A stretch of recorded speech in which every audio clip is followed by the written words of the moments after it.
राम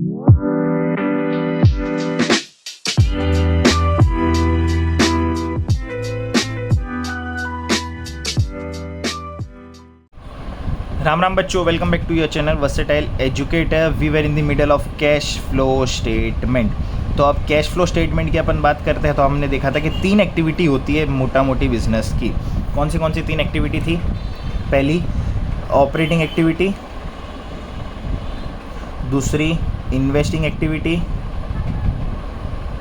और तीसरी financing activity. ठीक है, ये 3 एक्टिविटी है। ऑपरेटिंग एक्टिविटी का काम क्या होता था? ऑपरेटिंग एक्टिविटी बिजनेस का मतलब होता है कि बिजनेस में ऑपरेटिंग एक्टिविटी क्या होती है? ऑपरेटिंग एक्टिविटी का मतलब होता है द प्रिंसिपल रेवेन्यू जनरेटर या प्रिंसिपल रेवेन्यू, जिससे भी आता था बिजनेस के अंदर प्रिंसिपल रेवेन्यू है ना, main source, main income, principal revenue producing activity of the enterprise. Principal revenue generator, principal revenue producing activity, ये ऑपरेटिंग एक्टिविटी होती है। अब ऑपरेटिंग एक्टिविटी 2 कंपनियों के लिए अलग अलग होगी। फाइनेंशियल कंपनी के लिए अलग होगी और नॉन फाइनेंशियल कंपनीज के लिए अलग होगी। फाइनेंशियल कंपनी जिनका लेन देन ही पैसा है, पर नॉन फाइनेंशियल कंपनीज के लिए ये देखो, ये पैसा है, ये गांधी जी है। और नॉन फाइनेंशियल कंपनीज के लिए कुछ गुड्स एंड सर्विसेज होगी, कुछ गुड्स एंड क्या होंगे? सर्विसेज होंगे। तो ये फाइनेंशियल और नॉन फाइनेंशियल कंपनी के लिए अपनी अलग अलग प्रिंसिपल रेवेन्यू एक्टिविटी है, मिक्स मत करना। अब जैसे मैं मान लो सबसे पहले बात करता हूँ नॉन फाइनेंशियल कंपनी के लिए ऑपरेटिंग एक्टिविटी। अगर आपको ये एक्टिविटी पहचानना आ गया कैश फ्लो में, तो आपका कैश फ्लो और इजी तरीके से बन जाएगा। सबसे पहले जो लास्ट वीडियो में फॉर्मेट बताया था वो याद रखना, statement of profit and loss वाला। और दूसरा कि इन दोनों का डिफ्रेंशिएट करना आता है अपन को। जैसे कि नॉन फाइनेंशियल कंपनीज के लिए मेन काम क्या है? Goods and services. अब इनको आएगा कैश, रिसीट आना कैश का, रिसीट आना क्या करके? रिसीट आना कैश का, कोई सामान बेच के, कोई सामान बेच के बोले तो sale of goods and rendering services, sale of goods and rendering services. या तो सामान बेचो या सर्विस दो, सामान बेचो या सर्विस दो, ये मेरा मेन काम है। दूसरा, इनको कैश रिसीट मिल रही है कुछ अपनी रॉयल्टीज़ बेच के, अपना नाम वाम बेच के, है ना, अपना कोई प्रोडक्ट का फीस वगैरह चार्ज कर रहे हैं, कमीशंस ले रहे हैं अपने प्रोडक्ट के लिए, तो ये सारी चीज़ें भी इनकी मेन रेवेन्यू एक्टिविटी है। फिर तीसरा है मेरा डेटर्स और बिल्स रिसीवेबल। डेटर्स और बिल्स रिसीवेबल। अब डेटर और बिल्स रिसीवेबल पैसा आएगा, जब भी मांगूंगा डेटरों से, डेटर को पैसा देना पड़ेगा। डेटर मेरे कस्टमर है जिनको अपन बोलते हैं ट्रेड रिसीवेबल्स, है ना। फिर क्रेडिटर और इनको पैसा चुकाना है, अब वो कभी भी मांगेंगे बिल्स पेबल, तो मेरे को उनको पैसा देना पड़ेगा, ट्रेड पेबल। तो ये भी मेरे लिए रेवेन्यू मतलब मेरे लिए main principal revenue operating activity है ना। क्या है? Principal revenue operating activity. फिर मेरे वेजेस पे करना, सैलरीज पे करना या मेरे को कमीशन देना, ये सारी चीज़ें भी मेरी मेन ऑपरेटिंग एक्टिविटी है नॉन फाइनेंशियल कंपनीज के लिए। किसके लिए? नॉन फाइनेंशियल कंपनीज के लिए। अब फाइनेंशियल कंपनीज के लिए जब मैं ऑपरेटिंग एक्टिविटी की बात करता हूँ तो क्या क्या होता है? तो सबसे पहले इनका होता है कि इन्होंने क्या कर दिया? परचेज कर दिया सिक्योरिटी, परचेज की कोई सिक्योरिटीज़। पर क्या इंटेंशन से इन्होंने सिक्योरिटी परचेज की थी? For sale. कि हम खरीदी क्यों रहे? बेचने के लिए खरीद रहे, जिससे हमारा क्या कमाई होगा? पैसा कमाई होगा। तो purchase of securities for sale. इन्होंने सिक्योरिटी खरीदी पर सेल के लिए खरीदी। क्या की? सेल के लिए खरीदी। लोन पे इन्होंने इंटरेस्ट पे कर दिया, ये भी इनका मेन काम है ना यार, लोन पे इंटरेस्ट लेना और देना, ये भी इनका मेन काम हो जाएगा। ठीक है। और इन्होंने वापस फिर वो सिक्योरिटी जो खरीदी थी वो बेच दी, sale of securities for sale, securities बेच दी, तो इनसे भी इनको पैसा आया। तो इनका काम ही है पैसों से चीज़ों को लेन देन करना या पैसा ही लेन देन करना, सीधा सीधा। इनको इंटरेस्ट रिसीव्ड हो गया ऑन लोन पे, interest received on loan, interest received on loan. फिर वापस वही, अगर ये भी वही कंपनी है, ये भी बैंक है, तो बैंक भी तो अपनी सैलरीज वगैरह तो पे करता ही है ना, सैलरीज पे करता है, वेजेस पे करता है ना। तो बोनसेस देगा, वेजेस नहीं देगा, बोनसेस देता है। वेजेस तो दिहाड़ी मैन्युफैक्चरिंग कंपनी पे करती है, एम्प्लॉयज़ को बोनसेस दे दी, सैलरीज दे दी। तो ये फाइनेंशियल कंपनी है, नॉन फाइनेंशियल कंपनी, ये अपनी अपनी कंपनीज के हिसाब से इनका क्या आता है? रेवेन्यू, इनकम रेवेन्यू या प्रिंसिपल रेवेन्यू एक्टिविटीज़ होती है। ठीक है, प्रिंसिपल रेवेन्यू एक्टिविटी होती है। तो ये मेरी ऑपरेटिंग एक्टिविटी। फिर मैं अगर बात करूँ इन्वेस्टिंग एक्टिविटी, इन्वेस्टिंग एक्टिविटी का काम क्या होता है, ठीक है, इन्वेस्टिंग एक्टिविटी, और ये मेरे लिए हो जाएगी फाइनेंसिंग एक्टिविटी के लिए। तो अब मैं बात करता हूँ अगर इन्वेस्टिंग एक्टिविटी की। इन्वेस्टिंग बोले तो पैसा पड़ा हुआ है, क्या करे, कहीं ना कहीं तो बिजनेस में पैसा डालना ही पड़ेगा। तो सेकंड एक्टिविटी जो होती है मेरी वो होती है इन्वेस्टिंग एक्टिविटी। अब इन्वेस्टिंग एक्टिविटी क्या करता है कि मेरे पास पैसा पड़ा था, मैंने वो पैसे को क्या किया, मैंने ना कोई एसेट एक्वायर कर दिया, एक्वायर ऑफ एसेट्स, जो कि लॉन्ग टर्म चलेगा। कैसे चलेगा, लॉन्ग टर्म चलेगा, है ना। या फिर मैंने कोई इन्वेस्टमेंट्स खरीद लिया, क्या खरीद लिया, इन्वेस्टमेंट। अब देखो यहाँ पे है ना, ऐसे फाइनेंशियल नॉन फाइनेंशियल अलग अलग नहीं होते। यहाँ पे क्या होता है, फाइनेंशियल कंपनी भी है तो एसेट्स तो खरीदेगी, जैसे ग्रो है, बैंक है, तो ये एसेट्स तो खरीदेंगे ना। एसेट्स तो वही खरीदेंगे, टेबल, कुर्सी, पंखा, जो कि मैन्युफैक्चरिंग कंपनी भी वही खरीदेगी, है ना। और इन्वेस्टमेंट होता है कि भाई इनके पास भी पैसा पड़ा था, इन्होंने भी सोचा कि पैसे पड़े तो नहीं बढ़ने, तो चलो किधर इन्वेस्ट ही कर लेते हैं ना। तो ये भी उनकी इन्वेस्टमेंट पॉइंट ऑफ व्यू होती है। तो इसमें फाइनेंशियल नॉन फाइनेंशियल अलग नहीं होता। फाइनेंशियल नॉन फाइनेंशियल अलग होता है ऑपरेटिंग एक्टिविटी के अंदर। तो इन्होंने एसेट्स एक्वायर कर लिए, इन्होंने इन्वेस्टमेंट कर दिया। इन्वेस्टमेंट ये लोग कैसे कर रहे हैं, इन्वेस्टमेंट या तो ये लोग ने कोई एसेट्स खरीद लिया, टेबल, कुर्सी, पंखा, या फिर इन्होंने सिक्योरिटीज़ बाय कर ली। क्या बाय कर ली, सिक्योरिटीज। सिक्योरिटीज़ बोले तो क्या क्या, शेयर्स, डिबेंचर्स, है ना, बॉन्ड्स, ये सारी चीज़ें, ये आपने सुना होगा नाम।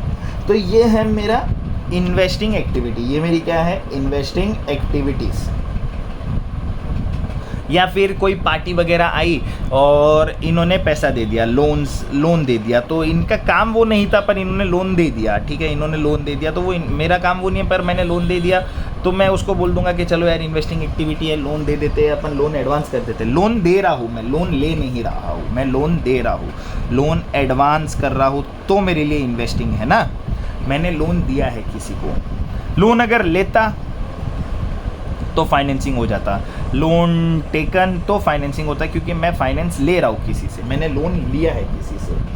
पर मैंने अगर लोन दिया है तो भाई वो मेरे लिए इन्वेस्टिंग है ना। मैं किसी को लोन दूंगा तो मेरे लिए क्या इन्वेस्टिंग है, क्योंकि वो मेरे को पैसा वापस पैसा पैदा करके दे रहा है। क्या पैदा करके दे रहा है, पैसा पैदा करके दे रहा है। तो ये मेरी इन्वेस्टिंग एक्टिविटी है, जहाँ पैसा पैदा होता है, जहाँ पैसा क्या होता है, पैदा होता है, पड़े पड़े, bond, money bonds, money bonds, ठीक है, मनी ग्रोस।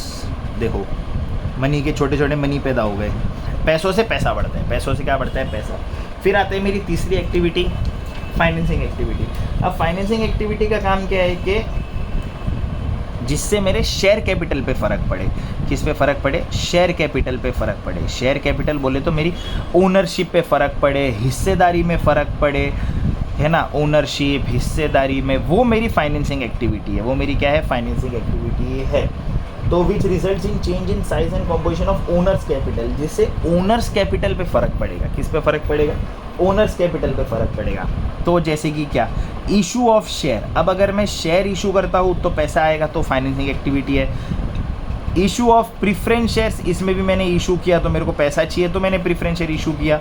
फिर इशू ऑफ डिबेंचर्स, अब यहाँ भी मेरे को लोन चाहिए तो मैंने डिबेंचर्स इशू कर दिए, है ना। लोन टेकन, लोन क्या, taken. Payment of buyback of share, payment of buyback of share, payment of buyback of share, ये आपने बहुत कम सुना होगा। बायबैक का मतलब होता है कि अपने ही शेयर्स को मार्केट से वापस खरीद लेना, अपने ही शेयर्स को मार्केट से क्या खरीद लेना, अब उसका पेमेंट करना।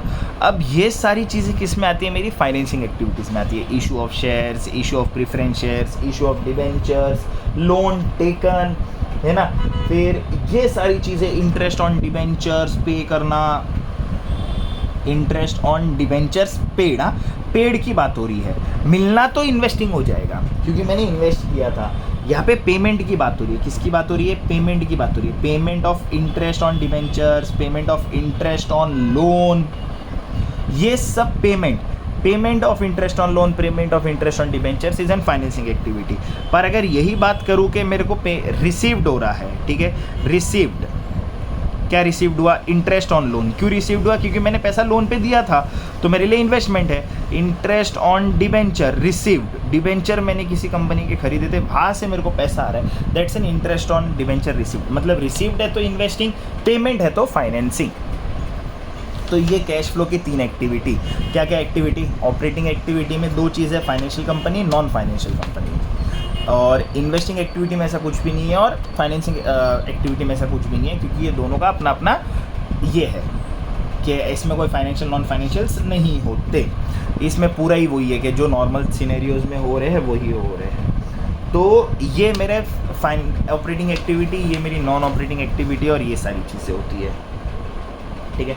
दूसरा आपको ये देखना है बिजनेस के अंदर के कौन सी ऐसे ट्रांजेक्शन्स है जो नॉन कैश ट्रांजेक्शन्स है। कौन से ट्रांजेक्शन्स है? नॉन कैश ट्रांजेक्शन्स है। अब सारे बिजनेस में कैश ट्रांजेक्शन्स हो ऐसा तो नहीं हो सकता ना, क्योंकि बिजनेस क्रेडिट पे भी तो होता है, बिजनेस एक्रूअल्स पे भी तो होता है, क्रेडिट पीरियड दे देना। तो नॉन कैश ट्रांजेक्शन्स भी बहुत सारे नॉन कैश ट्रांजेक्शन्स होते हैं जिसमें कैश का इन्वॉल्वमेंट नहीं होगा। जैसे कि क्या? सबसे पहला तो मेरा डेप्रिसिएशन, ये मेरे एसेट्स को कम तो करता है, ये मेरे एसेट्स को क्या करेगा? कम तो करेगा, उनकी वैल्यू गिराएगा।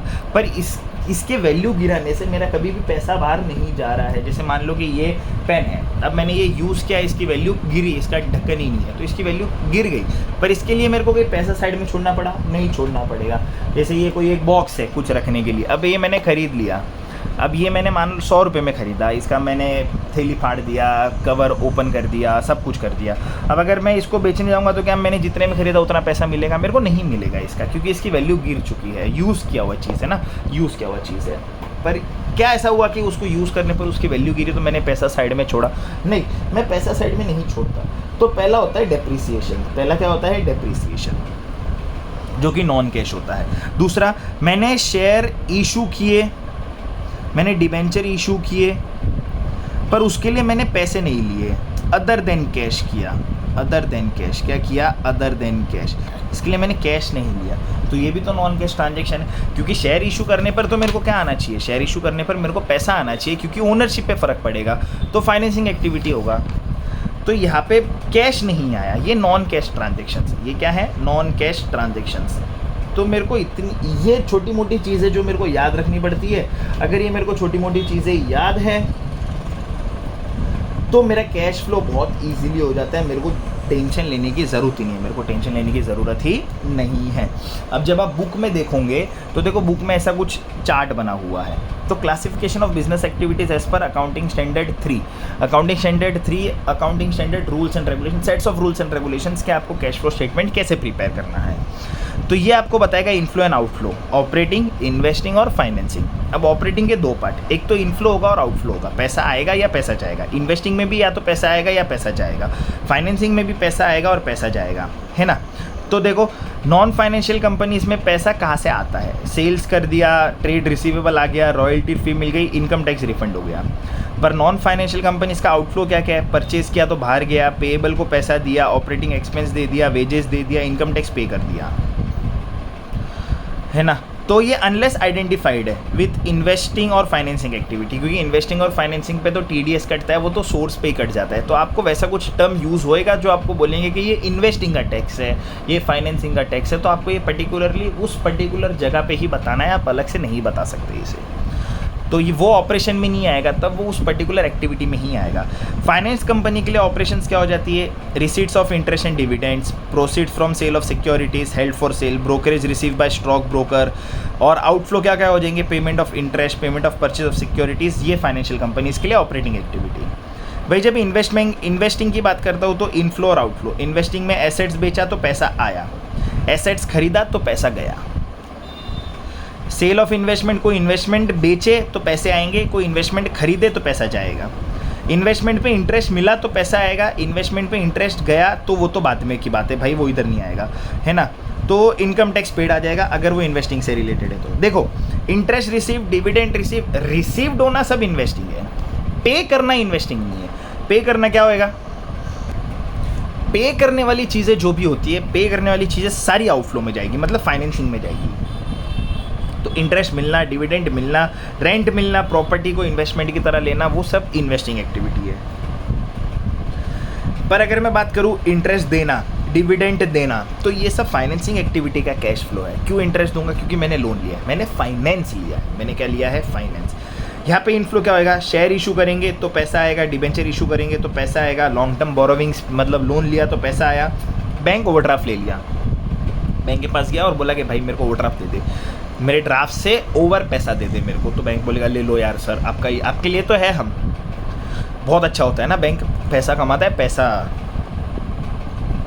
फिर होता है एक आउटफ्लो में क्या क्या हो जाएगा कि मैंने लोन चुका दिया, मैंने प्रेफरेंस शेयर रिडीम कर दिए, मैंने इक्विटी शेयर बायबैक कर दिए, मैंने डिविडेंड दिया, मैंने इंटरेस्ट दिया, मैंने ओवरड्राफ्ट चुका दिया, टैक्स पे कर दिया अगर वो फाइनेंसिंग एक्टिविटी का है, मैंने ब्रोकरेज और अंडरराइटिंग कमीशन दे दिया। ये मेरी फाइनेंसिंग एक्टिविटी का टूल होता है। तो अगर आपको ये चीज़ें पता है तो आपके लिए बहुत चीज़ें आसान हो जाती है, आपके लिए बहुत चीज़ें क्या हो जाती है, बहुत आसान हो जाती है कैश फ्लो के अंदर। तो ये मोटा मोटा मेरा कैश फ्लो का बहुत मतलब जितना बता सकते थे उतना मेरा ये क्या है, थ्योरी पार्ट है कैश फ्लो का। अगले वीडियो में अपन चालू करेंगे ऑपरेटिंग एक्टिविटी के स्टेप्स और उसके सम। उसके अगले वीडियो में अपन करेंगे इन्वेस्टिंग और उसके अगले वीडियो में करेंगे अपन फाइनेंसिंग एक्टिविटी। ऐसे करके अपन कैश फ्लो स्टेटमेंट 5 वीडियो में उड़ा देंगे। 5 वीडियो अगर आपने कर लिए बहुत ढंग से, 5 वीडियो में तो आपके 8 मार्क्स आपके जेब में, कहीं नहीं जाएंगे। तो मिलते हैं अगले वीडियो में, तब तक के लिए guys make sure you share this video, you do all the things necessary to make sure कि आपके फ्रेंड्स भी आपके साथ साथ ग्रो करें। तो stay tune for next video and meet you soon guys, bye bye.